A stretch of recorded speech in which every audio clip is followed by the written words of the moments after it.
দেখেন কুরআনুল কারীমে এই যে নেশাজাত দ্রব্য বস্তু এটার কথা বলা হয়েছে, আল্লাহ রাসূল হাদিসে বলছে যার মূত্রথলিতে, আমাদের যে মূত্রথলিতে মুত জমা থাকে মানে পেশাব জমা থাকে, এই মূত্রথলিতে কারো যদি এক ঢোক পরিমাণ মদ থাকে তাহলে ওই ব্যক্তি জান্নাতে যাবে না। যে ব্যক্তি মদ খাওয়া অবস্থায় মৃত্যুবরণ করবে তার ঠিকানা হবে হিন্দুদের সাথে। বুঝতে পারছেন? তাহলে এগুলা কি ছাড়বো না ধরবো? আমাদের ছাড়া অতীব জরুরি এবং আবশ্যিক, আমাদের এগুলো ছাড়তেই হবে। কেননা আল্লাহ তাআলা বলেন ইয়া আইয়ুহাল্লাযীনা আমানু, হে ঈমানদারগণ, ইন্নামাল খামরু ওয়াল মাইসিরু ওয়াল আনসাবু ওয়াল আযলামু রিজসুম মিন আমালিশ শাইতান ফাজতানিবুহু লাআল্লাকুম তুফলিহুন। নিশ্চয় মদ, জুয়া, প্রতিমা পূজা, লটারি, মদ, জুয়া, প্রতিমা পূজা, লটারি রিজসুম মিন আমালিশ শাইতান, এগুলো নাপাক, এগুলো শয়তানের কাজ। ফাজতানিবুহু, তোমরা এর থেকে বিরত থাকো, লাআল্লাকুম তুফলিহুন, তবে তোমরা সফল কাম। তাহলে এই মদ, গাঁজা কি এগুলা শয়তানের কাজ, থেকে আমাদের কি থাকতে হবে? বিরত থাকতে হবে।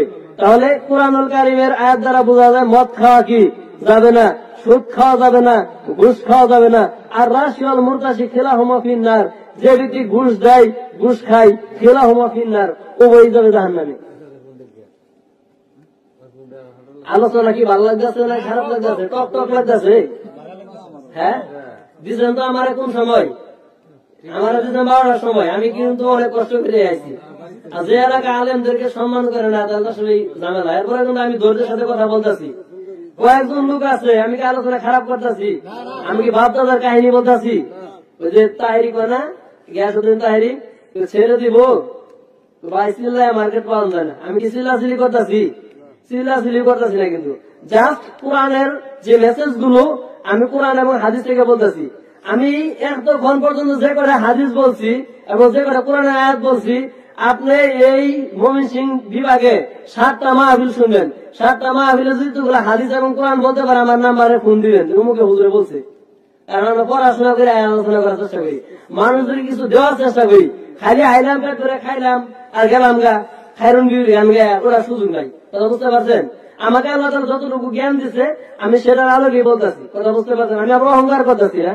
আমাকে যতটুকু আল্লাহ তাআলা জ্ঞান দান করেছেন আমি তার ভিত্তিতে আমি কিছু কথা বলতেছি এবং প্রত্যেকটা কোরআন থেকে বলতেছি। আলেম সাহেব আছে আমাদের বকর হুজুর, উনি শ্রদ্ধেয় আলেম, উনাকে আমি সম্মান করি। আমি যখন এলাকায় আসছি প্রথম, উনি বসে ছিল, উনার জায়গায় আমাকে খুতবা দিতে দিছে। দিচ্ছেন না হুজুর? হুজুর কি আছেন? হুজুর ঘুমায় গেছে। তাহলে আলোচনা করে কি আর মজা হবো? আচ্ছা, যাই হোক, আমি আপনাদের সম্মুখে যে কথাগুলো বললাম সেটি কোরআন থেকে বললাম কিনা এবং উপকারী কথা বললাম কিনা? তাহলে মূল বিষয় হচ্ছে যে এই মদ, গাঁজা, আফিং এগুলো খাওয়া যাবে না, চুরি করা যাবে না, জেনা করা যাবে না। এরপর যে বিষয়